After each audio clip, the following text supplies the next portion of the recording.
Hello everyone, welcome to BPSC concept वाला। हम लोगों ने एक सीरीज़ शुरू किया था। किस चीज़ का सीरीज़ था?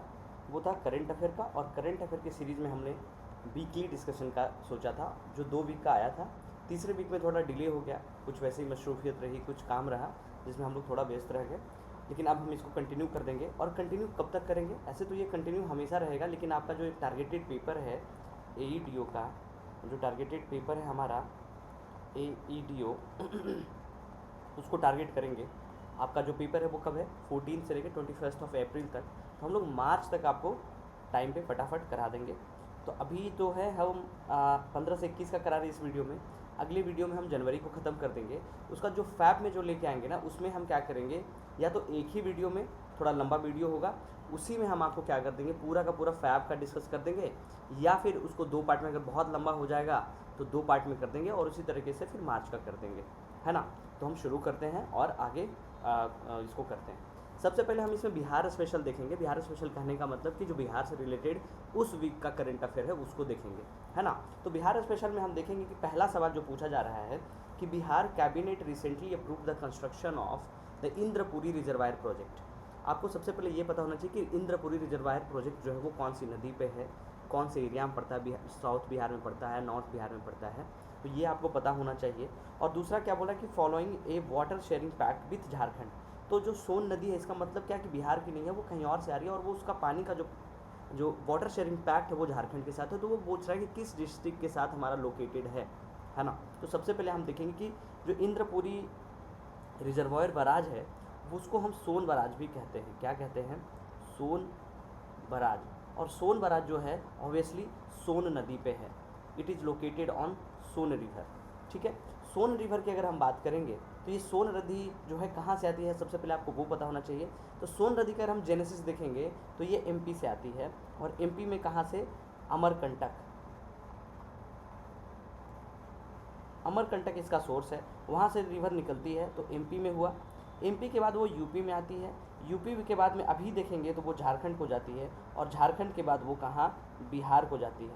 और वो फिर गंगा नदी से, मान लीजिए ये गंगा नदी है, तो वो गंगा से जाके मिल जाती है। ये गंगा की क्या है? ट्रिब्यूटरी है। तो आपको ये बताना है कमेंट करके। आप सबने बिहार स्पेशल पढ़ा होगा, बिहार स्पेशल से ज्योग्राफी में बहुत सवाल भी आता है कि जो सोन नदी है वो बिहार में कहाँ मिलती है गंगा से, ये बताना है। तो आप देख रहे हो कि ये चारों नदी से, ये चारों स्टेट से ये मिल रहा है। तो इसका कुछ जो पानी का होगा शेयरिंग, वाटर शेयरिंग का, उस समय होगा। उस समय ना एक एग्रीमेंट किया गया था जिसका नाम रखा गया था बांस सागर एग्रीमेंट। क्या था? वांस सागर एग्रीमेंट। और ये कब हुआ था एग्रीमेंट? ये जो किस किस स्टेट के बीच में हुआ था? ऑब्वियसली जो MP में है उससे हमारा डिस्प्यूट ही नहीं है। तो 1973 में हमारा जो एग्रीमेंट है किसका किसके साथ होगा? ये हमारा MP के साथ होगा, ये UP के साथ होगा, और बिहार के साथ होगा। आपको पता है कि 1973 में देर वॉज नो झारखंड, कोई झारखंड नाम का जगह ही नहीं था, वो बिहार ही हुआ करता था इकट्ठे हमारा। और वो अलग हुआ कब? 2000 में। तो यहाँ तक तो हम शेयर कर लिए कि हाँ, बोला क्या गया कि बिहार को जो है वो 7.75 मिलियन एकड़ एरिया, मिलियन एकड़ फीट जो है, जिसको हम क्या बोलते हैं? MAF। इतना जो पानी है वो सोन नदी का कितना? 7.75 मिलियन एकड़ फीट जो है बिहार को दिया जाएगा। अब यहाँ पेज कहाँ फंस रहा है कि जब झारखंड कब बना? 2000 में। 2000 में जब झारखंड बनता है तो झारखंड भी डिमांड करता है कि हमको भी पानी दो। झारखंड फॉर्म हो गया तो उसने भी डिमांड किया कि सोन रिवर का जो पानी है, जो बराज से पानी है, उसको डिमांड किया जाए। तो यही ये डिस्प्यूट चल रहा था। अब ये डिस्प्यूट चल रहा था तो अभी जाके सॉल्व हुआ है आफ्टर 2000 से लेके अभी तक। ये पैक्ट क्या पूछ सकता है कि 1973 में बांस सागर एग्रीमेंट हुआ था, और उसी में MP, UP और बिहार का इकट्ठा एग्रीमेंट था, जिसमें 7.75 जो है 7.75 MAF वाटर बिहार को दिया गया। 2000 में झारखंड अलग हो जाता है और झारखंड डिमांड करती है। तो उस समय से क्या हो, डिस्प्यूट चल रहा था। तो डिस्प्यूट को सॉल्व कौन करेगा? ऑब्वियसली जब भी पानी की, रिवर डिस्प्यूट की बात आती है तो एक इंस्टीट्यूशन आएगा जिसको हम बोलते हैं CWC, जिसको क्या बोलते हैं? Central water commission. लेकिन क्या वो अपने आप से कर लेगी? नहीं। आपको पता है कि जब हमारा देश आज़ाद हुआ था तो बहुत सारे स्टेट्स बने थे नए नए, तो स्टेट्स में भी बॉर्डर डिस्प्यूट हो गया, कभी लैंड को लेकर बॉर्डर डिस्प्यूट हो जाता है, कभी पानी को लेकर डिस्प्यूट हो जाता है। तो उसके लिए एक जोनल काउंसिल बना था, है ना। उसके लिए क्या बना था, कहाँ पे बताएं? यहाँ पे बता रहे हैं। एक जोनल काउंसिल गठन किया गया था जोनल काउंसिल। और हमारे देश में पूरे कितने जोनल काउंसिल हैं, कितने जोन में बांटे गए थे, कौन बनाया था? 1956 की बात करेंगे अगर ना, 1956 में जवाहरलाल नेहरू ने बनाया था कि हम लोग जोनल काउंसिल और पूरे देश को, जैसे अगर हम बात करेंगे इस तरीके से मैप की, तो वो पूरे को 5 भागों में इन्होंने डिवाइड किया कि नॉर्दर्न वाला जो नॉर्दर्न हो जाएगा कि नॉर्दर्न काउंसिल में है, फिर एक सेंट्रल हो जाएगा उसके नीचे, ये जो पूरा था वो ईस्टर्न हो जाएगा, ये वेस्टर्न हो जाएगा, ये सॉर्दर्न हो जाएगा। तो 1 2 3 4 5। लेकिन इसके बाद भी पेच लड़ गया कि एक आपको नॉर्थ ईस्टर्न बनाना पड़ा, और वो कब बनता है? वो जाके 1971 में क्या बनता है? North eastern council. तो ये पूरे के पूरे अभी 6 हैं। इसको हेड कौन करेगा? इसको हेड करते हैं हमारे होम मिनिस्टर साहब, होम मिनिस्टर साहब। और अभी के होम मिनिस्टर कौन है? अमित शाह, अमित शाह। तो होम मिनिस्टर साहब हेड करेंगे। तो इसी का 27th जोनल काउंसिल ईस्टर्न, जो हम लोग जो बिहार झारखंड जो है वो ईस्टर्न में आता है, तो ईस्टर्न का ईस्टर्न रीजनल कॉन्फ्रेंस होता है। कब होता है ये? 10 जुलाई को होता है, 10 जुलाई 2025 को। और इसमें ये डिसाइड किया जाता है। और ये होता कहाँ है? ये बैठक जो है वो रांची में होता है। और रांची में होता है तो बोलता जाता है कि जो वाटर डिस्प्यूट है सोन रिवर का, उसको ख़त्म ही कर लेते हैं। हमारे बिहार से कौन जाते हैं? हमारे बिहार से उस समय के जो अभी के जो डिप्टी सीएम है सम्राट चौधरी, और जो वाटर रिसोर्स मिनिस्टर हैं विजय कुमार चौधरी, ये दोनों जाते हैं और बैठक होती है। तो आपको अभी बताए थे कि हमको 7.75 MF पानी मिला था, उसी से हमको बांटना है। तो ये डिसाइड किया जाता है कि इसी में हम लोगों ने 5.75 MF जो है वो बिहार को दिया गया, और रेस्ट 2 MF जो है वो झारखंड को दिया गया। ध्यान रखेंगे, 2 MF झारखंड को दिया गया, और 5.75 MF मिलियन एकड़ फीट वाटर जो है वो बिहार को दिया गया। अब बात करते हैं कि जो ये जो है कितने डिस्ट्रिक्ट को फ़ायदा करेगा। तो इसमें 8 डिस्ट्रिक्ट जो है जिसको फ़ायदा करेगा वो है भोजपुर, क्योंकि भोजपुर है, ऑब्वियसली बक्सर होगा, ऑब्वियसली रोहतास होगा, रोहतास के बाद आप देखेंगे कैमूर होगा, कैमूर के बाद औरंगाबाद होगा, है ना, और अरवल, गया और पटना, जहाँ जहाँ भी सोन बहती है। तो ये 8 डिस्ट्रिक्ट होगा, तो ये ध्यान रखेंगे। अब इसमें सवाल हमारा क्वेश्चन क्या पूछ रहा है कि the cabinet recently approve the construction of Indrapuri reservoir project following a water sharing pact, which district is project located. तो वो कहाँ है? वो जो प्रोजेक्ट है वो रोहतास में लोकेटेड है। तो ये आपसे इनडायरेक्टली क्या पूछ लिया? इनडायरेक्टली आप देखेंगे स्टैटिक सवाल बना दिया, लेकिन स्टैटिक से हम इंटरकनेक्शन करके करंट और स्टैटिक सबका रिवीजन कर लिए कि जो इंद्रपुरी बराज है उसको सोन बराज भी कहते हैं, ये सोन रिवर पे। अब बात करेंगे सोन रिवर कहाँ से निकल रही है। सोन रिवर मध्य प्रदेश के अमरकंटक से निकलती है, MP, UP, झारखंड, बिहार। तो उसी पे रिवर के लिए, रिवर का डिस्ट्रीब्यूशन के लिए हम लोगों ने एक पैक्ट बनाया था, जिसका नाम क्या था? जिसका नाम था बाण सागर एग्रीमेंट। 1973 में MP, UP और बिहार के बीच में होता है। बट मामला फंसता कब है? 2000 में, जब झारखंड अलग हो जाता है। तो फिर हमारा जोनल काउंसिल का मीटिंग होता है 27 का, ईस्टर्न जोनल काउंसिल का रांची में, और फिर वहाँ डिस्प्यूट को हम सॉल्व करते हैं, जिसमें 5.75 बिहार को मिलता है और 2 MAF जो है वो झारखंड को मिलता है। इससे ज़्यादा आपको इस क्वेश्चन में कुछ पढ़ने की ज़रूरत नहीं है। आपको जो सवाल पूछा गया है आप बताएंगे, ठीक है। अब हम चलते हैं अगले सवाल पे। और अगला सवाल जो है वो बोल रहा है कि जो गवर्नमेंट मार्केट प्लेस जो है, GEM पोर्टल जो है, excellence award event held in Patna. GEM का एक्सेलेंस अवार्ड इवेंट जो हुआ है वो पटना में हुआ है। कब? जनवरी 2026 में। Was primarily design to connect which of the following groups with the national public procurement system. What is national public procurement system? ये क्या होता है? ये एक ऐसा सिस्टम होता है पब्लिक प्रोक्यूरमेंट सिस्टम, जहाँ से आप किसी भी चीज़ को सेल कर सकते हैं, जो वेंडर्स हैं वो सेल कर सकते हैं और वो बाय भी कर सकते हैं, अपने एडवर्टीजमेंट वगैरह सब कर सकते हैं। उसी को हम क्या करते हैं? पब्लिक प्रोक्यूरमेंट सिस्टम कहते हैं। अब ये सब को ही करने के लिए क्या किया गया है? एक बनाया गया है system, government market place. Government market तो आपको पता है, मार्केट प्लेस कहने का मतलब कि वो इंटरनेट के थ्रू होगा, मतलब ऑनलाइन प्लेटफॉर्म होगा। सो GEM इसे क्या है? ये ऑनलाइन प्लेटफॉर्म है, ये ऑनलाइन प्लेटफॉर्म है फॉर पब्लिक प्रोक्यूरमेंट के लिए है। और अगर हम बात करें ये कब बनाया गया है, तो ये 2016 में बनाया गया है। और ऑब्वियसली जब भी ये खरीद बिक्री की बात करिए तो ministry of commerce and industry के अंदर आएगा, ये आपको ध्यान रखेंगे। आपको क्या बताएंगे कि ministry of commerce and industry के जो मिनिस्टर हैं वो कौन हैं, आपको कमेंट करके बताना है इस वीडियो में कि कौन हैं इसके ministry of commerce and industry के मिनिस्टर। अब इस किसके लिए ये दिया गया कि जो इवेंट हुआ वो पटना में हुआ, मुख्य इवेंट, और राष्ट्रीय सार्वजनिक खरीद परिस्थितिगत तंत्र को जोड़ने के लिए डिजाइन किया गया था। वो किसके लिए दिया गया? वो दिया गया एमएसएमई के लिए, स्टार्टअप के लिए एंड सेल्फ हेल्प ग्रुप के लिए। अगर हम बात करेंगे एसएचजी के, सेल्फ हेल्प ग्रुप का, तो उसका काम क्या होता है कि जो vendor participation, transparency, competitiveness, support local economy, growth through public procurement, ये सब के लिए किसको दिया गया? MSME, startups and self help group के लिए। ठीक है, ये ध्यान रखेंगे। और ये कहाँ हुआ था? ये पटना में हुआ था, ये भी आप ध्यान रखेंगे। अब हम चलते हैं अगले सवाल पे, और अगला सवाल में पूछ रहा है कि consider the following statement regarding the Samriddhi Yatra launch in Bihar in January 2026। और ये देखेंगे स्टेटमेंट का सवाल पूछा हुआ है। आपके जो भी पेपर हो रहे हैं उसमें स्टेटमेंट का सवाल पूछा जाता है, तो आपको यहाँ भी सवाल देखने को मिलेगा स्टेटमेंट वाइज, ताकि आपका जो माइंड है वो रेडी रहे उस तरीके का सवाल करने के लिए। कि जनवरी 26 में बिहार में शुरू हुई समृद्धि यात्रा।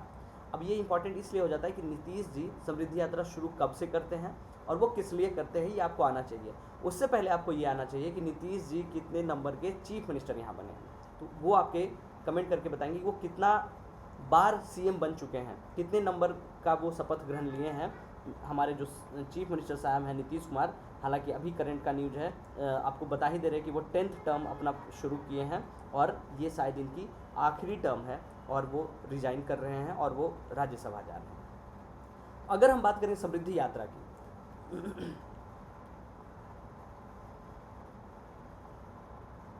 समृद्धि यात्रा, तो समृद्धि यात्रा जो है नाम से ही लग रहा है कि समृद्ध होना। समृद्ध कब होगा? जब आप कोई योजना बनाए, उसका रिव्यू लिए, तो वो कहाँ तक इनरिच कर पाया है, कहाँ तक पहुँच पाया है, ग्रास रूट के लिए जो हम सिस्टम बनाया है वो ग्रास रूट तक पहुँच आया है नहीं, उसी के रिव्यू के लिए इन्होंने शुरू किया।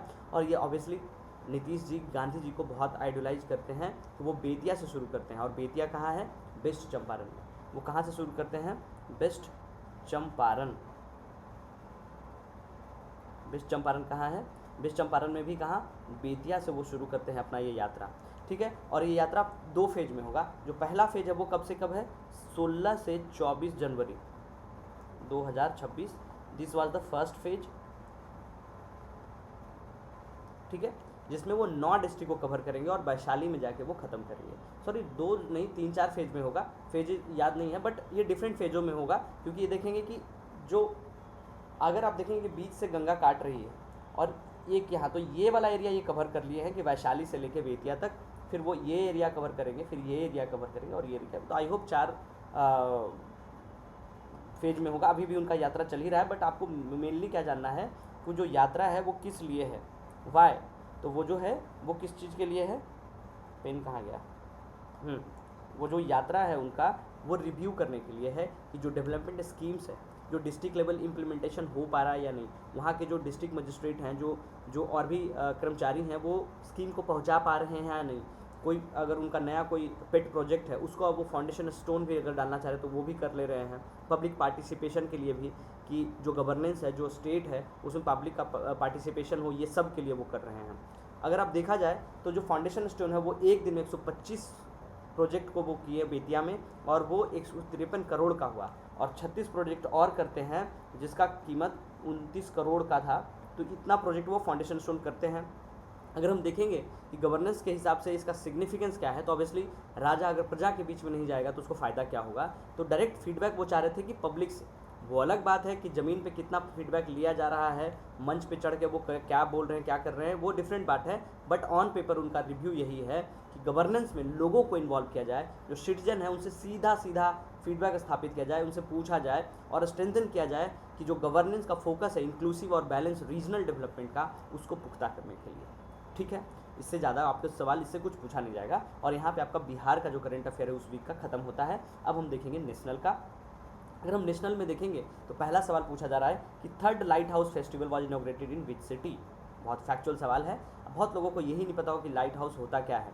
अगर हम लाइट हाउस देखेंगे, समंदर के पहले देखेंगे एक टावर होता है और उस पर लाइट लगा होता है। दिस इज़ लाइट हाउस, कि आप इसमें चढ़ सकते हैं और ऊपर व्यू देख सकते हैं। This is called light house. ये पहले के ज़माने में हुआ करता था, ज़्यादा अभी भी है कि यहाँ पे लाइट वगैरह लगा रहता था।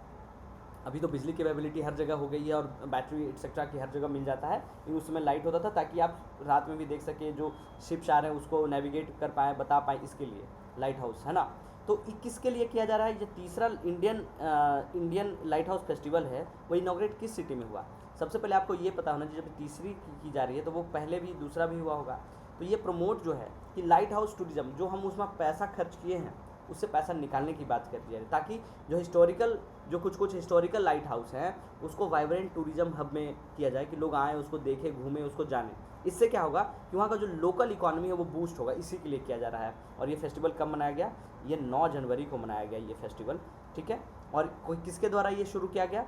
ऑब्वियसली देखेंगे कि ये पोर्ट रिलेटेड, बीच से रिलेटेड है, तो कौन सी मिनिस्ट्री इन्वॉल्व होगी? Ministry of port, shipping and waterways, जिसको बंदरगाह, जलरानी और जलमार्ग मंत्रालय कहते हैं।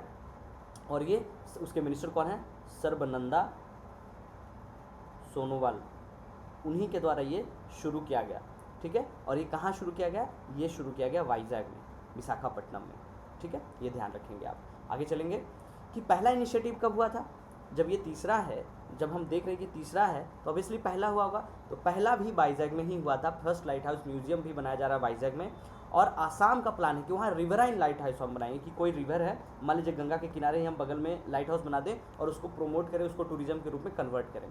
तो इस तरीके का रिवराइन अगर आपसे पूछे कि रिवराइन कहाँ बनाया जा रहा है, तो वो आसाम में बनाया जा रहा है, ठीक है। ये ध्यान रखें कि आसाम में बनाया जा रहा है। इसके अलावा ये जो प्रोजेक्ट है वो 2 चीज़ों से अलाइंड है। पहला कि मैरी टाइम इंडिया विजन 2030, जो हमारा एक स्कीम है जिसको MIV 2030 भी कहते हैं। क्या होता है? MIV, इस पेज पे आपको बता रहे हैं, ये लाइट हाउस है। तो हमारा जो 2 चीज़ें अलाइंड है, एक है MIV 2030, maritime India vision 2030। ये कब लॉन्च किया गया था? ये लॉन्च किया गया था 2021 में, कि 10 साल में हम देखेंगे कि मैरी टाइम के लिए हम क्या कर रहे हैं। इसमें कॉम्प्रिहेंसिव फ्रेम क्या था कि मैरी टाइम सेक्टर को डेवलप करना है, वहाँ का जो पोर्ट है उसको ज़्यादा इनकम्पास करना है, शिपिंग को बढ़ावा देना है, वाटरवेज को बढ़ावा देना है। और इसमें टोटल अगर मिला जुला के देखेंगे तो 150 इनिशिएटिव्स थे। दूसरा हमारा जो है इससे रिलेटेड वो है सागरमाला प्रोजेक्ट। सागरमाला प्रोजेक्ट कब लॉन्च किया गया था? सागरमाला प्रोजेक्ट की अगर बात करेंगे तो ये 2015 में लॉन्च किया गया था। किस चीज़ के लिए? कि जो डेवलपमेंट हो वो पोर्ट लेड हो, है ना, डेवलपमेंट जो हो वो पोर्ट लेड हो। आपको इंपॉर्टेंट क्या हो जाता है कि 2015 में लॉन्च किया गया था, क्योंकि 11 साल पिछले 25 था, इसलिए सवाल पूछने का चांसेस है सागरमाला प्रोजेक्ट का। ऑलराइट, अब हम चलेंगे अगले सवाल पे। और अगला सवाल हमारा कि consider the following statement regarding the PLFS December 2025 report. What is PLFS? Periodic labour force survey, है ना, पीरियोडिक लेबर फोर्स सर्वे। और ये जो सर्वे है, ये सर्वे कौन कराता है? ये जो सर्वे है, ये सर्वे कौन कराएगा? ये कराएगा NSO, एक इंस्टीट्यूशन है। NSO क्या होता है? नेशनल स्टैटिकल ऑफिस, जो NSO है वो कराती है। और ये किसके अंदर काम करेगी? Under MOSPI, ministry of statistics and programme implementation, है ना, इसके अंदर यही कराती है। अब वो दिसंबर का रिपोर्ट दी है 2025 में, बहुत इंपॉर्टेंट नहीं है, हालांकि ये जो रिपोर्ट है वो 9 मंथली बुलेटिन है, उसमें है 9th जो मंथली है, मंथली से बहुत सवाल नहीं पूछेगा, जो ईयरली आएगा उससे पूछेगा, लेकिन इस साल का था तो हम डाल दिए कि आपको पता होता कि ध्यान में रहे थोड़ा। तो ऑल इंडिया एस्टिमेट जो है LFPR का, उसमें देखेंगे 2-3 टर्म आपको पता होना चाहिए। कि पहला तो कि क्या हो रहा है, LFPR जिसको क्या बोलते हैं? लेबर फोर्स पार्टिसिपेशन रेशियो, ये पता होना चाहिए। दूसरा आपको पता होना चाहिए WPR, है ना, जिसको क्या बोलते हैं? Worker population ratio. और तीसरा है UR को क्या बोलते हैं? Unemployment rate. ये तीनों चीज़ आपको पता होना चाहिए। UR क्या हो गया? Unemployment rate, WPR work force population ratio, और तीसरा LFPR जो है लेबर फोर्स पार्टिसिपेशन रेशियो। तो अगर हम ये तीनों की बात करेंगे तो LFPR की बात करेंगे हम सबसे पहले, LFPR की। तो LFPR की बात करेंगे तो ओवरऑल जो है वो 56.1% ये बढ़ा है, ठीक है। जिसमें अगर हम देखेंगे रूरल का, तो रूरल का जो है वो 59% बढ़ा है, और अर्बन का बात करेंगे तो 50.2% इंक्रीज़ किया है। अगर हम बात करेंगे, ये तो मेल की हो गई। अगर हम फीमेल के ही बात करेंगे कि female labour force participation ratio क्या है, उसमें अगर हम देखेंगे तो 35.3% की बढ़ोतरी रही है, जिसमें रूरल, इसमें भी रूरल, इसमें भी अर्बन। इसमें रूरल की बात करेंगे तो रूरल 40.1% का वृद्धि हुआ है, और अर्बन में 25% वृद्धि नहीं, इतना परसेंट पार्टिसिपेशन रेशियो है। अर्बन में 25.3 और रूरल में 40.1। तो आप देखेंगे कि रूरल में ज़्यादा है। टोटल देखेंगे कितना है? 35.3% जो है हमारा, इट्स नॉट इंक्रीजिंग, सॉरी, ये इतना का क्या है कि देखेंगे कि इतना परसेंट हमारा female labour force participation ratio 35.3, in that rural female labour force participation ratio क्या है 40.1, और 25.3 क्या है 25.3% जो है वो अर्बन का है। उसी तरीके से देखेंगे कि total labour force participation ratio कितना है 56.1, जिसमें रूरल 59 और अर्बन 50.2। उसी तरीके से अब हम देखेंगे कि वर्कर पॉपुलेशन रेशियो WPR जिसको आपको बताते हैं WPR, तो उस वो क्या है वो है 53.4%, और इसमें भी क्या है रूरल होगा और अर्बन होगा। अगर हम रूरल मेल की बात करेंगे है ना, वर्कर, जब बात आ रही है वर्कर की तो वर्कर रूरल मेल हो सकता है या फीमेल हो सकता है। तो मेल की अगर बात करेंगे, रूरल मेल की बात करेंगे तो वो 76% है, और फीमेल की बात करेंगे इसमें तो वो 38.6% है, टोटल 53.4%। और अनएम्प्लॉयमेंट रेट की बात करेंगे जो कि बहुत ही ज़रूरी है और एग्जाम में पूछा जा सकता है कि वो रिमेन्स अनस्टेबल है 4.8%। ये क्या हो गया, डिलीट, हाँ। अगर हम अनएम्प्लॉयमेंट रेट की बात करेंगे तो वो रिमेन्स अनस्टेबल है 4.8% पे। अगर हम इसमें भी रूरल अनएम्प्लॉयमेंट की बात करेंगे और अर्बन अनएम्प्लॉयमेंट की बात करेंगे तो 3.9% रूरल है, और अर्बन देखेंगे कि ज़्यादा है 6.7%। रूरल क्यों कम है, क्योंकि वो खेती बाड़ी वहीं कर लेते हैं। और अर्बन फीमेल की बात करेंगे तो वो डिक्लाइन हुआ है 9.1% से डिक्लाइन हुआ है। ये इतना ही डेटा इंपॉर्टेंट है, उससे ज़्यादा ज़रूरी नहीं है।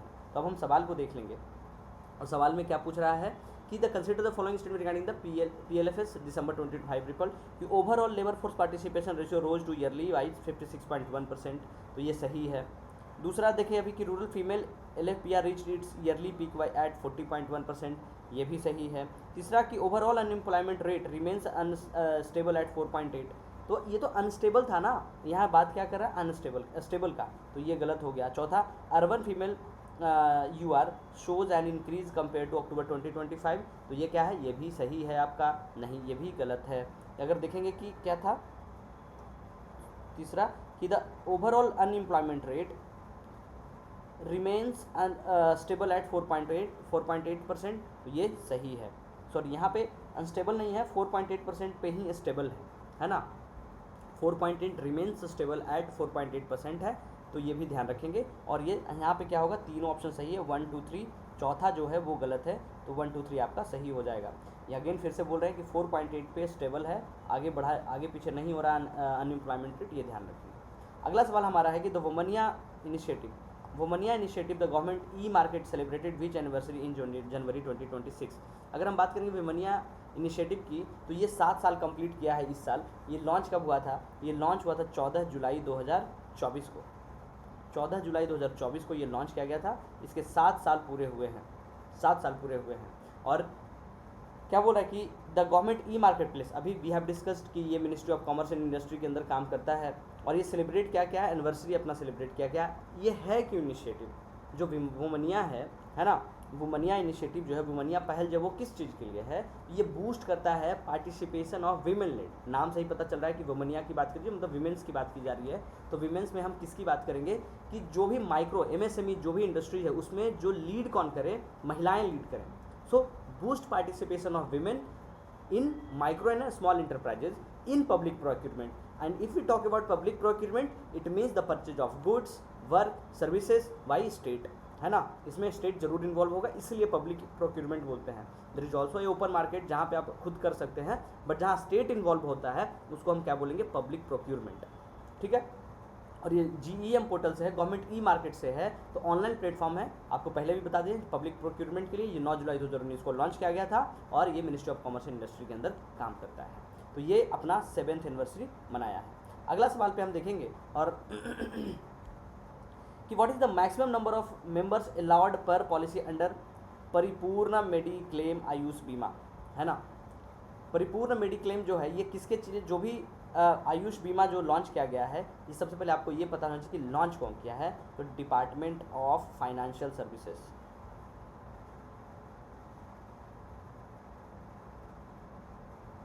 डिपार्टमेंट ऑफ फाइनेंशियल सर्विसेज के द्वारा ये लॉन्च किया गया है।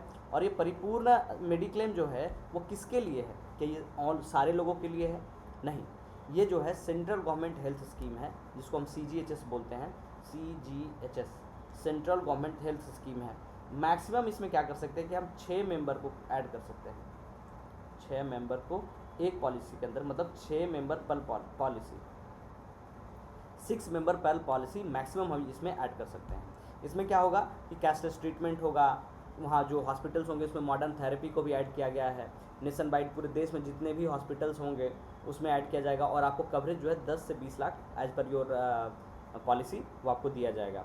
इसमें कोई जीएसटी नहीं लगेगा। और इसको करेगा कौन, कौन लॉन्च करेगा, कौन देख रेख करेगा, देयर इंस्टीट्यूट नेम्ड NIACL, क्या बोलते हैं, new India assurance company limited.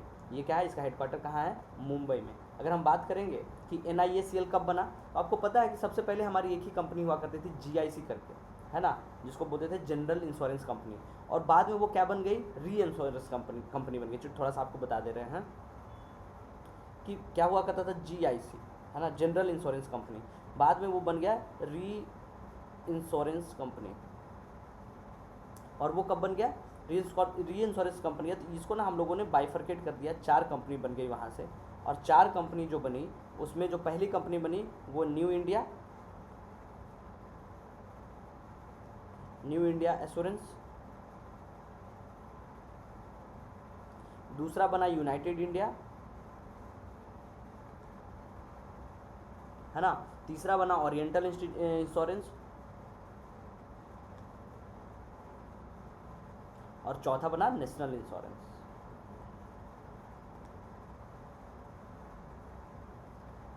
तो हमारा जो अभी जो परिपूर्ण मेडिक्लेम था वो कौन देखेगा, ऑल इंडिया इंश्योरेंस, है ना, जिसको हम क्या बोलते हैं, NIACL, new India assurance company limited.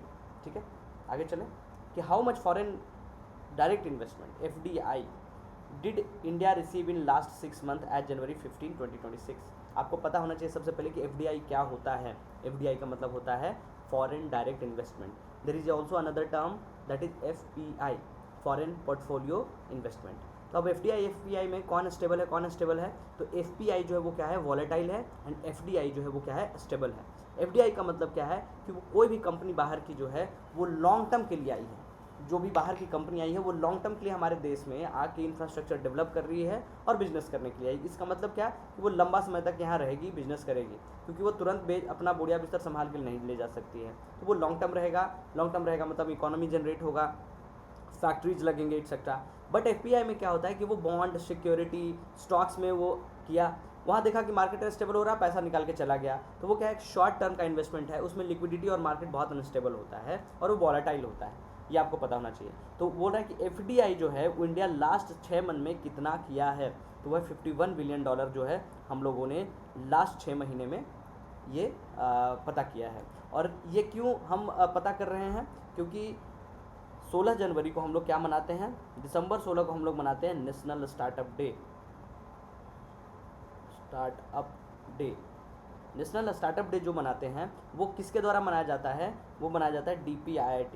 And what is DPI, department of promotion of industry and internal trade. और ये किसके अंदर आएगी, जहाँ भी बात आ रही है इंडस्ट्री और इंटरनल ट्रेड की तो ministry of commerce industry involve होगी, ठीक है, उसी के अंदर। और इस स्टार्टअप डे पे इन्होंने 75 ग्रांड चैलेंजेस दिए थे, 20 नेशनल स्टार्टअप अवार्ड्स दिए हैं ये सब करके, इसीलिए। और उसी में पता किया गया कि 6 मंथ में हम लोगों ने $51 बिलियन का FDI रिसीव किया है, ठीक है।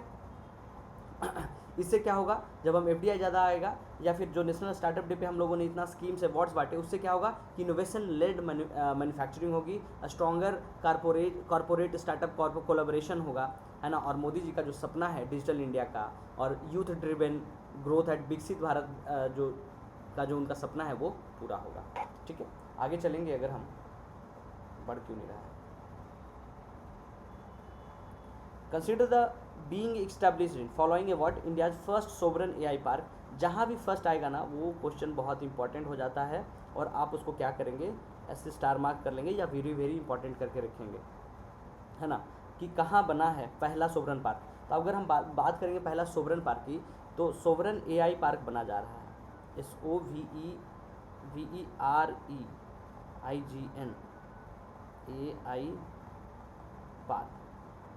ये जो पार्क है ये गवर्नमेंट ऑफ तमिलनाडु के द्वारा चेन्नई में बनाया जा रहा है। कहाँ, चेन्नई में। ये तो सबसे पहला फैक्ट है जो याद रखेंगे। ठीक है। इसके साथ कोई और मिल के बना रहा है तो एक सर्वम एआई करके है, सर्वम एआई, सर्वम एआई के हेल्प से सोवरन पार्क बन रहा है। तो आप बोलेंगे सोवरन पार्क क्यों नाम दिया गया, ठीक है। जो सर्वम एआई है एक बेंगलुरु बेस्ड कंपनी है, ठीक है, ये ध्यान रखेंगे। सर्वम एआई इंपॉर्टेंट है और ये कहाँ बन रहा है, चेन्नई में, इसको ठीक से लिख दे रहे हैं हम।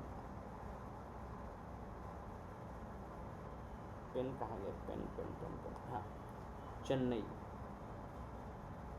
चेन्नई में बन रहा है।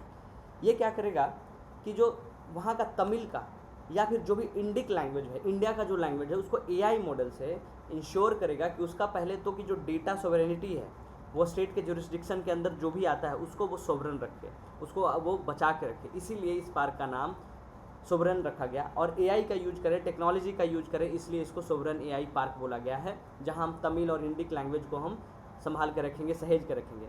ये जो प्रोजेक्ट है वो तमिलनाडु का ई गवर्नेंस एजेंसी और गवर्नमेंट का एआई मिशन है उससे अलाइन करता है। इसमें हम करेंगे क्या, इसमें हम करेंगे यूज जीपीयू का, है ना। जीपीयू क्या होता है, ग्राफिक्स प्रोसेसिंग यूनिट होता है, जिसमें हम डेटा सेंटर्स जीपीयू का बनाएंगे। इसमें हम यूज क्या करेंगे, एलएलएम का, कि लार्ज लैंग्वेज मॉडल का यूज करेंगे। और क्या, एआई टूल्स का यूज करेंगे, जैसे बहुत सारे एआई टूल्स है, जेमिनाई है, चैट जीपीटी है, नोटबुक एलएम है, और भी बहुत सारे जो हैं सबका यूज हम लोग करेंगे। तो ये सब है। और ये कहाँ बनाया गया है, ये बनाया गया है चेन्नई में। अब इसको पढ़ते हैं कि it is being establish in Bengaluru. Bengaluru में तो नहीं है, बेंगलुरु बेस्ड कंपनी है सर्वम एआई, उसके साथ इन्होंने कोलैबोरेशन किया है। तो पहला ऑप्शन तो गलत हो गया। दूसरा, it will focus on Tamil Nadu and Indic language AI models, yes ये सही है। The park will host indigenous large language model and GPU based data centre, ये भी सही है। तो हमारा पहला और ये दूसरा और तीसरा सही हो जाएगा। तो ऑप्शन बी इसका क्या होगा, सही होगा। ऑप्शन बी इसका क्या होगा, सही होगा। अब हम चलते हैं अगले सवाल पे कि as of December 2025 how many DPIIT department of promotion of industry and internal trade recognised startups have been registered under startup India initiative. अभी आपको बताया था कि वी हैव सेलिब्रेटेड 16 जनवरी को हम लोगों ने 10 साल मनाया, किसका, स्टार्टअप डे का। इसका मतलब कि जो इंडिया का जो स्टार्टअप का जो स्कीम है वो कब आया था, आज से 10 साल पहले। और वो किसके तहत, डीपीआईआईटी के तहत, department of promotion industry and internal trade. उसका 10 साल होने के लिए हम लोगों ने क्या बोला कि जो रजिस्टर्ड अंडर अभी तक जो है वो 2 लाख से भी ज़्यादा स्टार्टअप को हम लोगों ने रजिस्टर कर लिया है। और वो किस चीज़ के लिए आया था, जो स्टार्टअप था कि जो हमारा इनोवेशन और एंटरप्रेन्योरशिप है देश का, उसको वो फोस्टर करे, ताकि जो इंडिया है वो जॉब क्रिएटर बने, ना कि रादर देन जॉब सीकर। वो जॉब सीकर ना बने, वो जॉब क्रिएटर बने। जिससे क्या होगा, अब कैसे करेंगे, सरकार उसके लिए क्या करेगी कि टैक्स बेनिफिट देगी, कुछ जो रेगुलेशन है उसको सिंप्लीफाई करेगी, फंडिंग सपोर्ट करेगी, इंडस्ट्रियल पार्टनरशिप करेगी, इस तरीके से, ठीक है। और इस तरीके से वो किया गया। और स्टार्टअप इनिशिएटिव में अभी तक 2 लाख से भी ज़्यादा लोग क्या हैं, ये रजिस्टर्ड हैं। अगर हम बात करेंगे कि कितने यूनिकॉर्न अभी तक बन पाए हैं, तो मोर देन 120 यूनिकॉर्न अभी तक हो चुके हैं। यूनिकॉर्न कहने का मतलब है कि वैसी कंपनी जिसका वैल्यूएशन जो है मोर देन $1 मिलियन से हो, मोर देन $1 बिलियन, है ना, उसको हम यूनिकॉर्न कहते हैं। ये ध्यान रखेंगे आप। बाकी जो और भी देखेंगे कि 50% से भी ज़्यादा जो स्टार्टअप्स हैं वो टियर 1 टियर 2 सिटीज़ से आते हैं। और 45% स्टार्टअप जो है जिसमें एटलीस्ट एक वीमेन डायरेक्टर या पार्टनर है। तो ये सब इंपॉर्टेंट है। बाकी स्टार्टअप इंडिया से रिलेटेड जो भी और भी स्कीम्स है उसका हम अलग स्कीम का एक वीडियो बनाएंगे, उसमें डिस्कस कर लेंगे, है ना। अगला सवाल जो हमारा है कि which government department successfully delivered is first online order through the ONDC as logistic service provider. ONDC क्या होता है, open network for digital commerce, open network for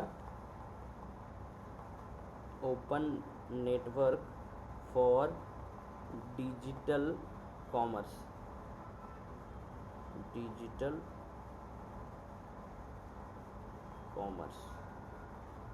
पता नहीं पेन को क्या हो जा रहा है ना। इसका मतलब क्या हो रहा है कि हम कॉमर्स कर रहे हैं बट डिजिटली कर रहे हैं। तो ये पूछ रहा है कि पहला ऑनलाइन ऑर्डर कौन लिया, ये भी इंपॉर्टेंट हो जाता है क्योंकि पहला है तो वो है department of post. Department of post जो है as a logistic service provider ONDC को लिया है। ONDC को देखता कौन है, फिर से अगेन DPIIT देखती है, ठीक है। और ONDC जो है वो किस चीज़ के लिए है, एक open interchangeable connection between shoppers और टेक्नोलॉजी प्लेटफॉर्म है ना। ये कोई ऐप या सॉफ्टवेयर नहीं है, एक ओपन इंटरचेंज या कनेक्शन बनाने के लिए एक शॉपर्स या टेक्नोलॉजी का है। इसमें क्या होगा कि जो पार्सल है वो पिकअप भी कर लेगा, बुकिंग भी कर लेगा, ट्रांसमिशन हो जाएगा, डिलीवरी हो जाएगा, ये सब के लिए। तो आप याद कर रखेंगे कि सक्सेसफुली जो डिलीवर है वो पहला ऑनलाइन ऑर्डर की कौन लिया है, डिपार्टमेंट ऑफ पोस्ट के द्वारा लिया गया है। अगला सवाल हम देखेंगे कि GAIL India Limited company completed 694 kilometre gas pipeline along with which major expressway. आपको पता है कि GAIL is a Maharatna company, और ये गेल का मतलब क्या होता है, gas authority of India Limited, है ना। गेल का मतलब क्या है, gas authority of India limited.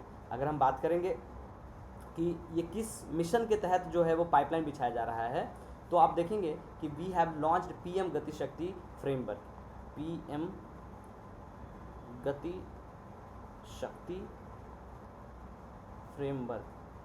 और पीएम का गति शक्ति फ्रेमवर्क में हम लोगों ने ये कब लॉन्च किया गया था, ये 13 अक्टूबर 2021 को लॉन्च किया हम लोग। इसमें क्या होगा, हम लोग इंफ्रास्ट्रक्चर की बात करेंगे, हम लोग इंफ्रास्ट्रक्चर बनाने की बात करेंगे, जिसमें इंटीग्रेट करेंगे हम प्लान को। अगर हम देखेंगे कि इसमें 16 मिनिस्ट्रीज जो है इन्वॉल्व थी, 16 मिनिस्ट्रीज, और 16 मिनिस्ट्रीज में हम लोगों ने 7 इंजन बनाया था कि railway, road, port, waterways, airports, mass transport, और 7वां जो था वो लॉजिस्टिक्स था। ये सब को हम एक साथ लाएंगे और 16 मिनिस्ट्री को एक साथ लाएंगे ताकि कोऑर्डिनेटेड प्रोजेक्ट हो। ऐसा नहीं कि रोड बन रहा है, जैसे ही रोड बना तो गैस पाइपलाइन के लिए खुदाई हुई, फिर खुदाई हुई, फिर रोड बना, तो उसके बाद नाला वाले का खुदाई हुई, फिर वो रोड बना, फिर बोला तो वो तार का केबल वायर डालेंगे। वैसा नहीं, कोऑर्डिनेटेड हो और ये इंक्लूसिव हो, ताकि एक साथ सब हो कि एक ही बार में रोड वो वायर भी बिछ गया है, नीचे इंटरनेट का केबल बिछ गया है, नाला बिछ गया है, सीवर पाइप डल गया है, गैस पाइप बिछ गया, उसके बाद रोड बनेगा। तो इसके लिए हम लोगों ने पीएम गति शक्ति फ्रेमवर्क लाया था।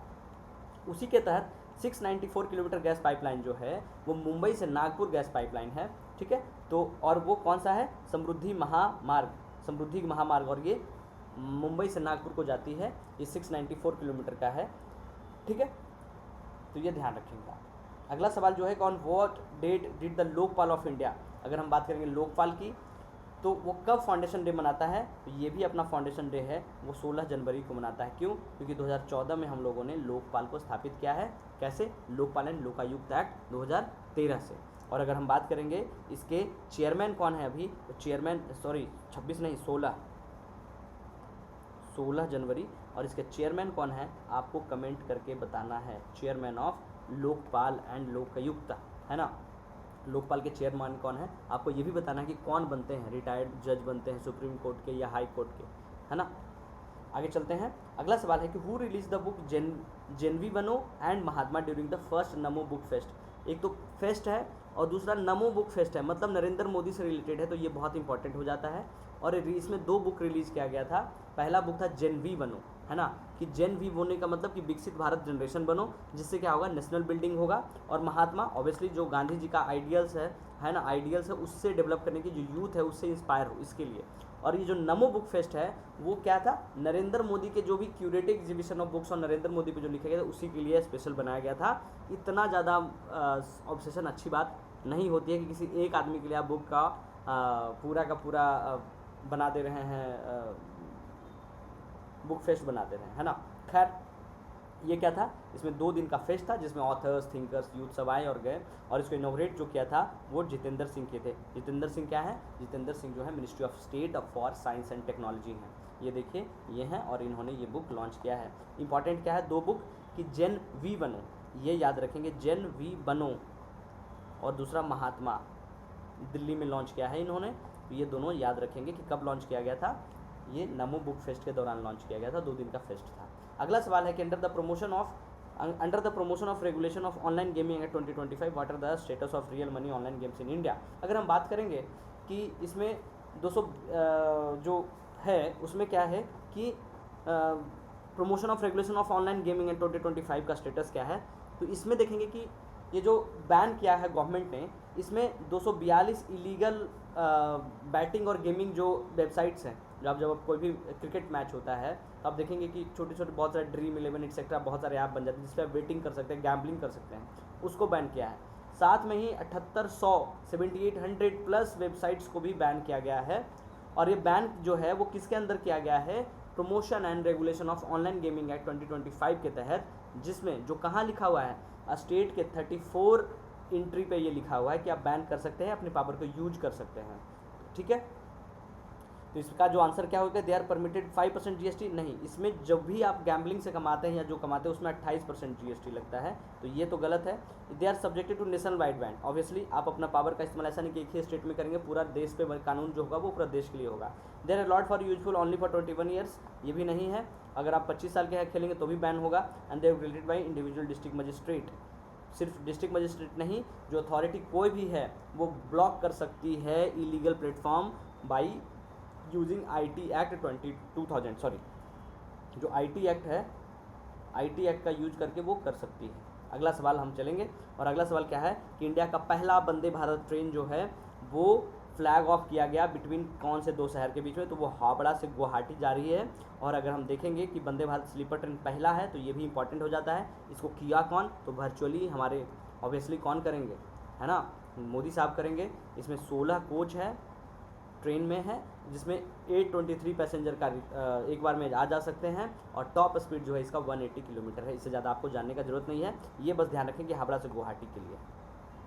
अगला सवाल, ये ट्रेन है कुछ इस तरीके का, अभी तक वंदे भारत आप सीटिंग वाला देखेंगे, और ये क्या है, स्लीपर वाला है। Which two countries significantly drove the growth in India's pharmaceutical export during April से नवंबर 2025-26 के बीच में, तो ये देखेंगे कि ब्राज़ील और Nigeria, Brazil and Nigeria are 2 country जो हमारे फार्मास्यूटिकल एक्सपोर्ट के ग्रोथ में सिग्निफिकेंट है। अगर हम बात करेंगे नाइजीरिया की, तो नाइजीरिया ने $179 मिलियन का बिजनेस किया है, और ब्राज़ील की अगर बात करेंगे तो $100 मिलियन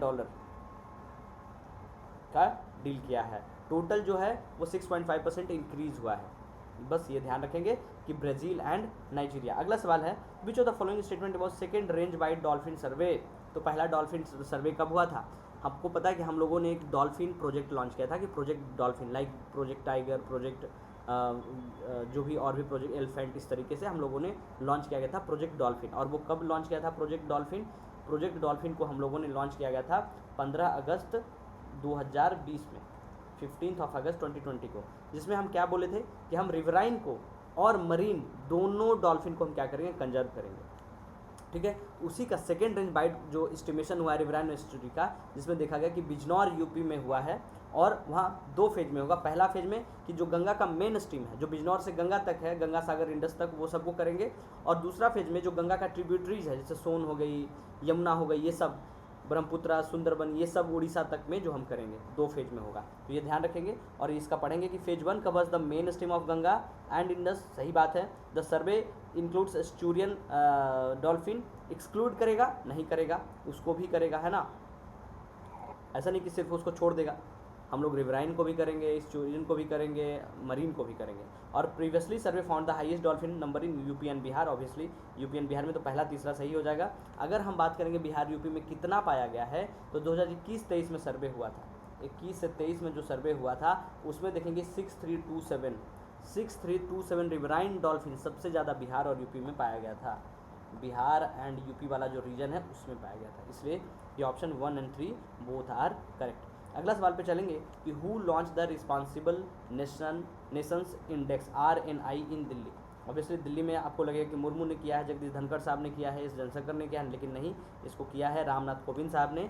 और रिस्पॉन्सिबल नेशनल इंडेक्स नाम से ही लग रहा है कि ये बात किस चीज़ की करेगी, ये बात करेगी रिस्पॉन्सिबिलिटी टुवर्ड्स सिटीजन्स, इन्वायरमेंट की जो सिटीजन है उसका जो रिस्पॉन्सिबिलिटी है वो हमारे देश का इन्वायरमेंट पे भी हो, इंटेलेक्चुअल कम्युनिटी बने, ये सब के लिए। और इसको जो डेवलप किया गया था, कौन ये इंडेक्स लाया था वो जरूरी हो जाता है। एक इंस्टीट्यूट है WIP, जिसको क्या बोलते हैं, वर्ल्ड इंटेलेक्चुअल फाउंडेशन, और दूसरा हमारे यहाँ का जो इंस्टीट्यूशन है JNU, ये दोनों मिलके WIP and JNU, world intellectual foundation और जवाहरलाल नेहरू यूनिवर्सिटी, ये दोनों मिलके इंडेक्स लाई थी, और उसको लॉन्च किया रामनाथ कोविंद, जो हमारे पहले के प्रेसिडेंट रह चुके हैं और पहले बिहार के गवर्नर भी रह चुके हैं।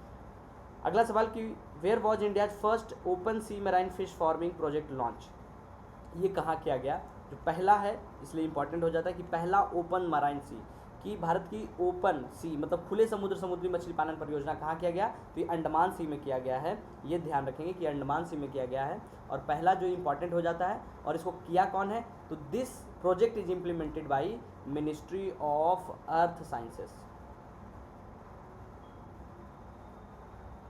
Ministry of earth sciences plus यहाँ पे एक इंस्टीट्यूशन आती है NIOT, और NIOT क्या होता है, national institute of ocean technology, national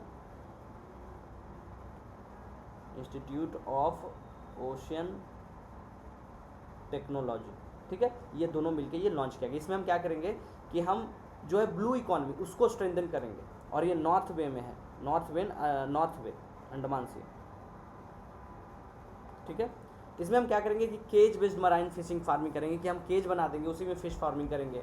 दूसरा कि डीप वाटर सीड ये सीवीड कल्टीवेशन करेंगे, ये सब है ना। आगे चलते हैं, अगला सवाल जो हमारा है कि analyse the following statement about India's first telling policy. अब आपको सबसे पहले ये पता होना चाहिए कि what is a telling. Telling क्या होता है, टेलिंग का मतलब होता है कि जो भी लेफ्ट ओवर बेस्ट मटेरियल है ना, जैसे आप कहीं खुदाई किए तो जो वेस्ट रह गया उसको हम लोग वही छोड़ देते, तो उसी को अगर हम जो लपेट के ला रहे हैं उसी को हम बोलते हैं, जो लेफ्ट ओवर्स रह जाता है उसी को हम बोलते हैं टेलिंग, है ना। जो टेलिंग्स है, लेफ्ट ओवर्स वेस्ट मटेरियल को टेलिंग बोलते हैं। जैसे स्लरी हो गया, कहीं पे केमिकल्स जो कहीं छूट जाता है वो हो गया, वो सब। तो इंडिया का पहला जो फर्स्ट टेलिंग पॉलिसी है वो क्रिटिकल और स्ट्रेटेजिक मिनरल्स के लिए क्या, कि जहाँ मिनरल्स खुदाई कर रहे हैं तो वहाँ जो वेस्ट होता है उसी को भी हम लाएंगे और उसको भी हम क्या करेंगे, इकॉनमी में लेके आएंगे। ठीक है, तो क्रिटिकल एंड स्ट्रेटेजिक मिनरल्स के लिए फ्रॉम माइन वेस्ट, जो माइनिंग होता है वहाँ, और उसको हम टेलिंग करेंगे, और जो एग्जिस्टिंग माइंस है जहाँ पे ऐसे ही पड़ा हुआ उसको भी उठा के लेके आएंगे। ठीक है, तो बोला कि it focuses the recovery of critical and strategic minerals from mine waste. Yes, tailings are primarily valuable mineral extracted directly from crust road, नहीं, वो जो बेस्ट होता है उसको बोलते हैं। और तीसरा कि the policy involves A coordinated approach among multiple ministry. Obviously जब तक नहीं होगा तो कैसे होगा, तो इसका जो आंसर है वो क्या हो जाएगा, 1 और 3 इसका आंसर हो जाएगा। दूसरा जो है वो गलत हो जाएगा, क्योंकि आपको टेलिंग पता होना चाहिए। और इस तरीके का हम लोगों ने पहली बार सोचा है कि वेस्ट को भी हम यूज कर पाएँ, है ना। पहले जब शुरुआत करते तो हमको उसमें ध्यान नहीं होता है, जब दिक्कत होता है तो हम लोग जो वेस्ट है उसको भी हम यूज करना चाहते हैं। ऑलराइट, अगला सवाल पे चलेंगे कि विच स्टेट सेलिब्रेटेड कॉकबोरोक डे, है ना। कॉकबोरोक दिवस किस रिकग्नाइज्ड ऑफिशियल लैंग्वेज, तो ये जो है वो त्रिपुरा का ऑफिशियल लैंग्वेज है। और त्रिपुरा के सीएम कौन है, त्रिपुरा के सीएम साहब हैं मानिक साहा। ये अपने यहाँ का, ये अपने लैंग्वेज है उसको सेलिब्रेट करने के लिए वहाँ का जो रिकग्नाइज किया गया है स्टेट लैंग्वेज, और ये कब किया गया था, 1979 में। जो कॉकबोरोक लैंग्वेज है उसको इन्होंने अपना ऑफिशियल लैंग्वेज बनाया था स्टेट का। आपको पता है कि अगर देश का ऑफिशियल लैंग्वेज बनाना है तो आपको 8th शेड्यूल में आपको इंक्लूड करना पड़ेगा, अगर नहीं है तो वो लैंग्वेज देश का नहीं होगा। आपको पता है कि ये भी नहीं है, हमारे 8th शेड्यूल में नहीं है, तो ये नहीं है। आपको पता है कितना है, आपको ये बताना है कि 8th शेड्यूल में कितने लैंग्वेज हैं, ये आपको कमेंट करके बताना है। दूसरा कि ये जो त्रिपुरा मनाया, ये अपना 48th कॉकबोरोक डे मनाया, और ये जनवरी 19 को मनाया, जनवरी 19 को बहुत धूमधाम से लोगों ने मनाया। ठीक है, बहुत लोगों का विश था कि सारे पार्टीज वगैरह सब लोगों ने विश किया था उनका स्टेट को, त्रिपुरा को।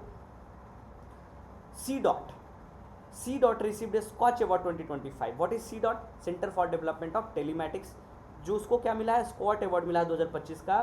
फॉर विच टेक्नोलॉजिकल सोल्यूशन, किस टेक्नोलॉजिकल सोल्यूशन के लिए उसको स्कॉच अवार्ड मिला है, तो उसको जो मिला है वो मिला है cell broadcast solution CBS for disaster communication की। ये जो है स्कॉच अवार्ड की अगर बात करें तो 104वां स्कॉच अवार्ड दिया गया, और कहाँ दिया गया, न्यू दिल्ली में दिया गया, है ना, दिल्ली में दिया गया। और इसको जो दिया गया वो सेल ब्रॉडकास्ट सोल्यूशन के लिए, फॉर डिजास्टर मैनेजमेंट कम्युनिकेशन के लिए, कि जो हमारा जो इसका जो टारगेट है वो क्या है कि जियो टारगेटेड है, मल्टीलिंगुअल अलर्ट हो, 24 लैंग्वेज में जाएगा। मोबाइल यूजर जो इंश्योर करेगा कि अगर नेटवर्क का कंजेशन है तब भी वो कोई वैसा अलर्ट है जो चला जाएगा। सपोर्ट करेगा 2G से लेकर 5G नेटवर्क तक, इसी के लिए दिया गया। और ये किस लिए ज़रूरी है, हमारा डिजिटल इंडिया के लिए ज़रूरी है, आत्मनिर्भर भारत के लिए ज़रूरी है, ग्लोबल अर्ली वार्निंग स्टैंडर्ड्स के लिए भी ज़रूरी है। तो सी डॉट को याद रखेंगे कि cell broadcast solution for disaster communication के लिए दिया गया।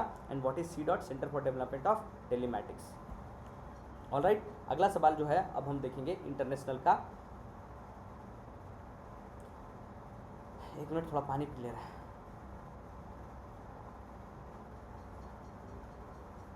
सबसे पहला सवाल कि वेनेजुएला जो है, आपको पता है कि वेनेजुएला के जो वहाँ के जो शासक थे उसको US उठा के अपने यहाँ ले आया। तो Venezuelan opposition leader Maria Corina मडाचो presented her Nobel peace prize medal to which leader. आपको पता है कि वो कौन थी? जो ये हैं, इनका नाम है मारिया, और ये कहाँ की हैं? She is from Venezuela. ये वेनेजुला की पॉलिटिशियन है, अपोजिशन में थी। तो इनके जब प्रेसिडेंट को यूएस आर्मी ले गई, तो इन्होंने अपना जो अवार्ड है वो सोचा कि प्रेजेंट कर देते किसको? Donald Trump. और Donald Trump was about to take कि हाँ चलिए ठीक है हम ले लेते हैं। और वो किस लिए दे रही थी? कि जो जेस्चर है ट्रंप का कि फ्रीडम इन वेनेजुएला को सपोर्ट करने के लिए। तो देखिए हिपोक्रेसी लोगों की। She was famous for you know कि human rights, peaceful transition from dictatorship to democracy जो आया वेनेजुएला में, उसके लिए। और तो उनका नाम आप ध्यान रखेंगे कि एक तो कि नोबेल पीस प्राइज किसको दिया गया? मारिया कोरिना मडाचो को, and she is from Venezuela. और ये भी याद रखना है कि अपना जो अवार्ड है वो किसको प्रेजेंट कर दी? डोनाल्ड ट्रंप को। तो यही है मारिया। Which river dated back 300 to 400 million years and has been identified as world's oldest still flower. 300-400 million वर्ष पुरानी किस नदी को दुनिया की सबसे पुरानी नदी अभी तक बहने वाली किस रूप में पहचाना गया है? उस नदी का नाम है फिनके रिवर, है ना। और फिनके रिवर की बात करें तो ये कहाँ है? It is in Australia. Finke river Australia में है। इसको बोला गया है रेयर लिविंग जियोलॉजिकल रिलिक का दिया गया है। अगर हम बात करें इसको ना, तो बोला जा रहा है कि ये डायनासोर जो था उससे भी पुराना है, डायनासोर से भी पुराना, है ना। और इसको दूसरा नाम जो है फिनके का क्या बोलते हैं हम? फिनके को फिनके रिवर को हम क्या कहते हैं? हम बोलते हैं लारा पिंटा। लारा पिंटा भी कहते हैं। तो ये भी आपको रह सकता है, ठीक है। ये क्या करता है कि वहाँ का जो मैकडोनल्ड रेंज है उसको कट करता है, और ये एक एंटीसेंट दिखाता है। एंटीसेंट का मतलब कि ये माउंटेन से भी पहले एग्जिस्ट करता था, नदी था, फिर वहाँ माउंटेन वोल्केनो फटा और वो बना, है ना। ये ध्यान रखेंगे, इंपॉर्टेंट हो जाता है क्योंकि बहुत पुराना और बहुत यूनिक है कि सबसे पुराना कौन सा है, तो वो फिनके रिवर और ऑस्ट्रेलिया में। इससे ज़्यादा जानने का जरूरत नहीं है। अगला सवाल कि India and UAE set a target to increase bilateral trade to how much by 2032। कि यूएई प्रेसिडेंट आपको पता है कि मोदी से मिलते हैं, एंड यूएई के प्रेसिडेंट कौन है? Mohamed bin Zayed Al Nahyan. ये कौन है? ये हैं वहाँ के यूएई प्रेसिडेंट। और ये मिलते किससे हैं? इंडिया के प्रेसिडेंट मोदी साहब से, इंडिया के प्राइम मिनिस्टर से। और वो क्या होता है? वो ट्रेड फैसिलिटेशन करते हैं। आपको पता है कि कॉम्प्रिहेंसिव इकोनॉमिक पार्टनरशिप एग्रीमेंट होता है, जिसमें भारत मार्ट दुबई में खुलेगा, मैत्री platform, virtual trade corridor etcetera की बात की जाती है। और उसमें 200 बिलियन की बात की जाती है कि जो ट्रेड होगा, जो सेट किया गया बायलैटरल ट्रेड, वो 200 मिलियन का किया जाएगा, है ना। जो एम रखा गया है कि वो 200 कब कितना से बढ़ा के, कि 100 से बढ़ा के 200 कर दिया जाएगा, और ये 2032 तक किया जाएगा, है ना। ये किया गया है। बाकी एनर्जी कॉर्पोरेशन की बात करेंगे तो HPCL जो है वो 10 साल का डील किया है कि Abu Dhabi national oil company के साथ, और वो 0.5 मिलियन टन एनुअली 2028 तक वो वहाँ देगा, है ना। HPCL ये ध्यान रखेंगे। HPCL किसके साथ किया है? अबू धाबी, पता नहीं क्या हो जा रहा है, Abu Dhabi national oil company ADNOC के साथ।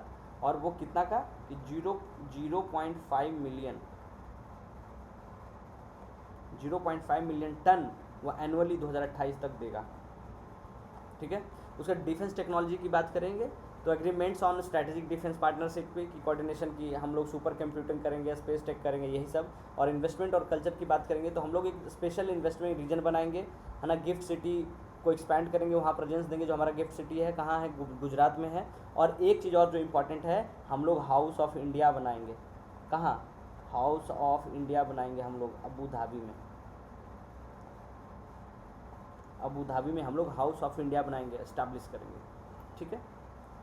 अगला सवाल है कि which Indian company signed A 10-year LNG deal with Abu Dhabi national oil company with UAE president with obviously HPCL के साथ हम लोगों ने किया है ना। अगला सवाल कि where is the house of India plan to be establish in deepen cultural and educational exchange. तो वो अबू धाबी में किया है। अभी हम लोगों ने सब कुछ पढ़ लिया अबू धाबी में। कि सांस्कृतिक और शैक्षिक आदान प्रदान को गहरा करने के लिए कहाँ हाउस ऑफ इंडिया स्थापित करने का योजना है? अबू धाबी में किया गया है। अगला सवाल कि ट्रॉपिकल स्टॉर्म नोआकेन, है ना, जो नोकेन है वो रेज्ड रिस्क ऑफ लहार्स, जो लहार्स क्या होता है ना, लहार जो क्या होता है कि जब वोल्केनो फटता है तो उसके साथ ना जो मड वगैरह होता है ना वो पानी के साथ मिलकर वो फैलता है, उसी को लहार्स बोलते हैं। तो वो बोला कि उष्णकटिबंधीय तूफान जो नोकेन है वो फिलीपींस के किस ज्वालामुखी के पास जो जोखिम को बढ़ा दिया गया है, उस जोखिम का नाम है, उस जो ज्वालामुखी का नाम है मेयोन ज्वालामुखी, मेयोन वोल्केनो। उसी के पास जो है वो लहार्स बहना शुरू हुआ है और इसे ज़्यादा क्षति होने का डर है। अकॉर्डिंग टू 2025 डेटा, चाइना का बर्थ रेट जो है fell to what record low. 2025 के आंकड़ों के अनुसार चीन की जन्म दर की रिकॉर्ड निचले स्तर पे आ गई है ना। आपको पता है कि चाइना में क्या है, 3 चाइल्ड पॉलिसी है। आपको इंसेंटिव दिया जाता है कि अगर आप 3 बच्चे रखेंगे तो आपको पैसे दिए जाएंगे। उसके बाद भी आप देखेंगे कि वहाँ का जो फर्टिलिटी है वो रिमेन्स अराउंड कि 1 वीमेन 1 बच्चा है ना। उससे क्या हो रहा है कि उनका जो ओल्ड एज है ना वो बहुत ज़्यादा बढ़ गया है। तो उनका जो फर्टिलिटी रेट है कि 1 वीमेन 1 बर्थ 1 वीमेन ही रह गया है। इससे क्या हो रहा है कि जो रिप्लेसमेंट एज है वो 2.1 ही रह गया है ना। जो रिप्लेसमेंट रेट है उनका below the replacement rate of 2.1 से रह गया कि जैसे जो रिप्लेस करे वो 2.1 ही रह गया है। तो उनका जो बर्थ रेट है वो 5.63 पर 1000 है और डेथ रेट जो है 8.04 है कि मतलब जितना लोग पैदा नहीं ले रहे हैं उससे ज़्यादा वहाँ क्या हो रहा है, डेथ हो जा रहा है। ठीक है, तो ये ध्यान रखेंगे। और 3 चाइल्ड इंसेंटिव भी ध्यान रखेंगे कि अगर आप वहाँ 3 बच्चे हैं तो उनको कैश बेनिफिट्स वगैरह दिया जाता है। अब अगला देखेंगे हम, अपॉइंटमेंट से सवाल है और अपॉइंटमेंट से पहला सवाल देखेंगे, who was appointed the director general of National Investigation Agency in January 2026। तो राकेश अग्रवाल जी को वहाँ का डीजी बनाया गया है एनआईए का और ये 1994 के हिमाचल कैडर के क्या हैं, आईपीएस ऑफिसर हैं। ये किसको सक्सीड किए हैं, ये सदानंद बसंत दाते। यहाँ ऑप्शन जो है सदानंद बसंत दाते ये पहले थे, इसको रिप्लेस करके कौन आ गए, राकेश अग्रवाल आ गए हैं और ये हिमाचल कैडर के 1994 के आईएएस हैं। अगर हम बात करेंगे थोड़ा सा एनआईए का, जो राष्ट्रीय जांच एजेंसी जो है वो कब बनती है, तो ये 2008 में बनती है और इसको किस चीज़ के लिए बनाया जाता है, to combat terrorism, insurgency, national security, trade, ये सब के लिए। और ये किसके अंदर काम करती है, मिनिस्ट्री ऑफ होम के अंदर ये काम करती है। अगला सवाल पे हम चलेंगे कि which sports icon has been named at goodwill ambassador of Pune grand tour 2026। कि कौन से स्पोर्ट्स आइकन को हम लोगों ने गुडविल एम्बेसडर बनाया है। सबसे पहला पुणे ग्रैंड टूर जो है, आप देखेंगे कि पुणे ग्रैंड टूर जो है वो किस चीज़ के लिए है, आपको ये पता होना चाहिए। जो पुणे ग्रैंड टूर है वो है साइकिलिंग को बढ़ावा देने के लिए है। प्रोफेशनल साइकिलिंग इवेंट है, एक इंटरनेशनल प्रोफेशनल साइकिलिंग इवेंट, और वो महेंद्र सिंह धोनी को, एमएसडी को अपना गुडविल एम्बेसडर बनाया है। ये 5 दिन का रेस होगा, है ना, 5 डे रेस, यहीं पे लिख रहे हैं, आप पता नहीं चल रहा है। ये 5 डे रेस होगा, किस चीज़ का, साइकिलिंग का, और इंटरनेशनल साइकिलिंग का रेस होगा जो 19 से लेके 19 जनवरी से लेके, इसमें 5 दिन ऐड कर लीजिए, 23 जनवरी तक चलेगा। और ये 437 किलोमीटर साइकिल चलाना पड़ेगा, है ना। रूट क्या, डेक्कन प्लेटू और जो सह्याद्री रीजन है ना, जिसको हम वेस्टर्न घाट बोलते हैं, वही रूट रहेगा। तो किसको बनाया है, एमएस धोनी को बनाया है। याद रखेंगे पुणे ग्रैंड टूर, ये भी पूछ सकता है किस चीज़ के लिए है, तो ये प्रोफेशनल साइकिलिंग के लिए है और ये धोनी को अपना गुडविल एम्बेसडर बनाया है। ये 5 दिन का रेस है सह्याद्री रीजन में। स्पोर्ट्स पे अब आते हैं। स्पोर्ट्स में आप देखेंगे कि who became India 92nd chess grand master in 2026। तो उनका नाम है आर्यन। ये आर्यन है और ये 21 साल के हैं, 21 साल के, और ही इज़ फ्रॉम दिल्ली। ये दिल्ली के रहने वाले हैं और ये 92nd चेस के ग्रैंड मास्टर बन चुके हैं, है ना। अगला सवाल कि what is the name of snow leopard Muscat, है ना, फॉर 6th खेलो इंडिया। जो 6वां खेलो इंडिया हुआ है, कहाँ हो रहा है, क्या हो रहा है, ये लेह लद्दाख में हो रहा है, लेह और लद्दाख में, है ना। कहाँ, लेह लद्दाख में। वहाँ एक एनडीएस स्टेडियम है जिसको क्या बोलते हैं, नवांग दोरजान स्टोवेन स्टेडियम। नवांग लिख दे रहे हैं, NAWANG, नवांग दोरजान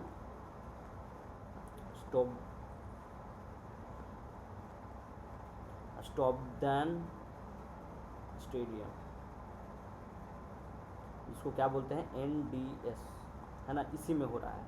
ये 2 फेज में होगा। पहला लेह में होगा जिसमें ice hockey, skating, figure skating ये सब होगा, जो कि ये तीनों जो है आइस हॉकी,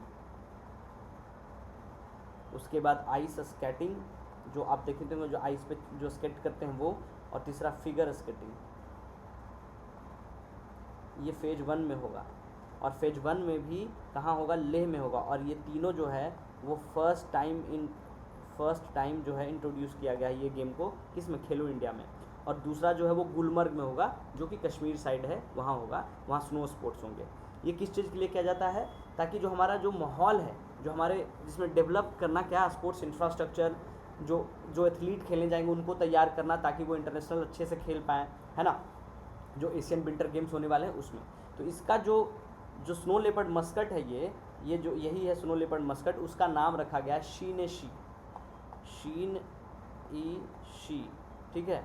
इसको शान भी कहते हैं, तो इसका ऑप्शन हो जाएगा बी, शीनेशी, है ना, शीन ए शी, और इसको शान भी कहते हैं। और ये क्या है, स्नो लेपर्ड है। स्नो लेपर्ड जो है वो बहुत शाई होता है। और ये किस चीज़ के लिए दिखे, ये क्या सिम्बलाइज करता है, रिलीजियंस एंड हिमालयन हेरिटेज को शो करता है। ये क्या सिम्बलाइज करता है, रिजिलियंस,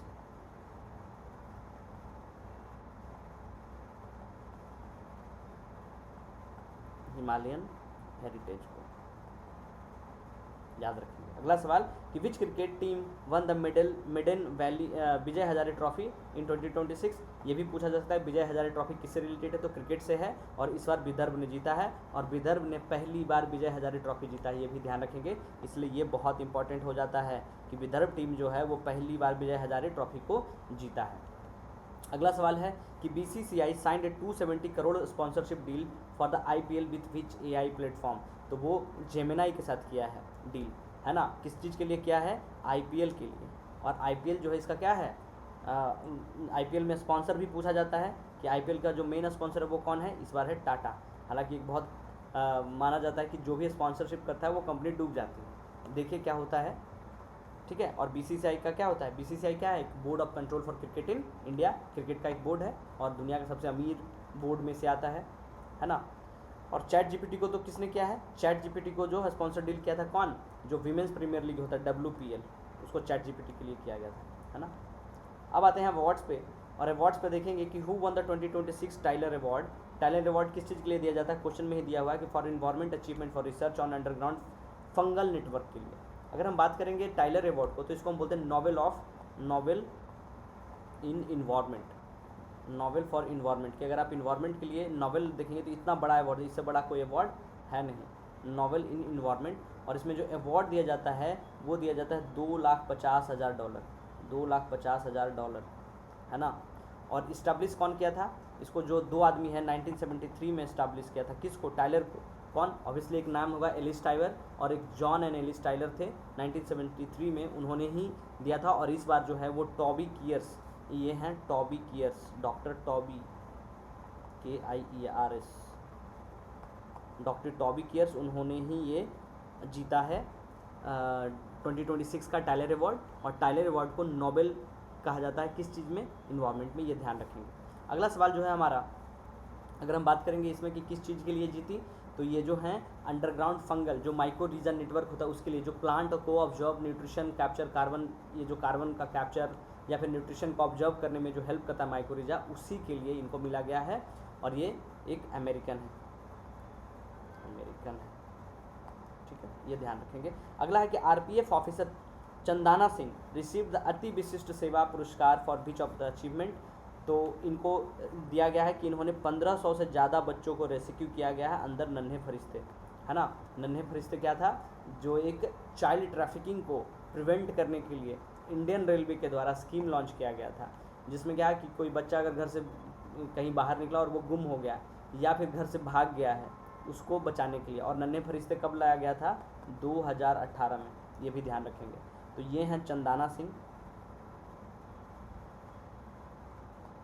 है ना, और इन्हीं को दिया गया है ये। अगर हम बात करें अति विशिष्ट रेल सेवा पुरस्कार, है ना, अति विशिष्ट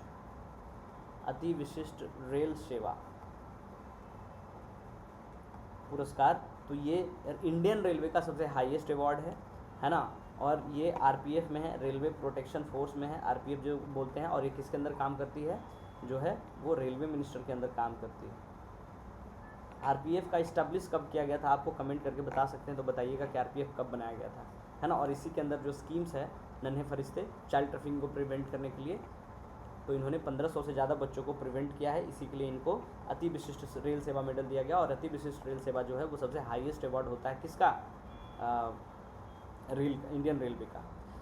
विच veteran composer will receive the Padmapani award at 11th Ajanta Ellora international film festival AJEFF 2026, है ना। तो जो पद्म पानी अवार्ड है उनको क्या मिला है, लाइफ टाइम के लिए मिला है, लाइफ टाइम अवार्ड मिला है। और उनको दिया गया है इलैयाराजा को। ये हैं इलैयाराजा, है ना। ये क्या है, एक म्यूजिशियन है, सिंगर हैं, कंपोजर हैं, है ना। म्यूजिक से बहुत लगाव है इनका। और कहाँ ये ऑर्गेनाइज करवाया गया था, ये जो फेस्ट है अजंता एलोरा, ये संभाजी नगर में करवाया गया था, छत्रपति संभाजी नगर। छत्रपति संभाजी नगर को पहले क्या कहा जाता था, औरंगाबाद। और ये 28 जनवरी से लेके 1 फैब तक सेलिब्रेट किया गया, है ना। जिसमें जो बेस्ट अवार्ड दिया जाता है बेस्ट फिल्म का, उसको बोलते हैं गोल्डन कैलाश अवार्ड, है ना। उसमें जो गोल्डन कैलाश अवार्ड होता है, गोल्डन कैलाश अवार्ड जो होता है वो बेस्ट फिल्म को दिया जाता है। और बेस्ट फिल्म जो दिया गया वो है पराजय, ठीक है। इसी तरीके से तो अगर आपके दिमाग में ये भी आ रहा होगा कि इंटरनेशनल फिल्म फेस्टिवल है अजंता एलोरा, तो इसको कौन देता है, कौन मैनेज करता है। इसमें 3 मिनिस्ट्री है। एक ministry of information and broadcasting obviously जिसका काम है, दूसरा जिस स्टेट में किया जाता है कि महाराष्ट्र का कल्चरल अफेयर वो, और तीसरा है एक institution national film development corporation. ये तीनों मिल के ये देती है। और इलैयाराजा की बात करें तो he is from Madras. Important हो जाता है कि इसको कौन कौन देता है। सबसे पहले ministry of information and broadcast, दूसरा कि Maharashtra department of cultural affair, और तीसरा NFDC है, नेशनल फिल्म डेवलपमेंट कॉर्पोरेशन। ये सब मिलके ये अवार्ड देता है और इस बार दिया गया इलैयाराजा को, ठीक है। So this was the 3rd week of the January का जो भी क्वेश्चन था वो था। हम 2 से 3 दिनों में अगला वीक जो है लास्ट वीक ऑफ जनवरी का क्वेश्चन लेके आ जाएंगे। आप लोग रिवाइज करिएगा। इसका जो PDF है वो हिंदी इंग्लिश दोनों में ग्रुप में मिल जाएगा आपको, जो हमारा टेलीग्राम है BPSC कॉन्सेप्ट वाला, या फिर सहचर का जो टेलीग्राम चैनल है, या BPSC कॉन्सेप्ट वाला। आपको कमेंट वो जो टेलीग्राम चैनल का लिंक है वो भी मिल जाएगा, वहाँ से PDF डाउनलोड करके लगा लीजिएगा। अगले 2-3 दिनों में हम 4th वीक का ले आएंगे, और उसके बाद फटाफट हम लोग फैब और मार्च का भी कर लेंगे। So thank you so much for listening. और इसको क्या करिए, मल्टीपल टाइम जितना बार हो सकता है रिवीजन करिए, ठीक है। Thank you.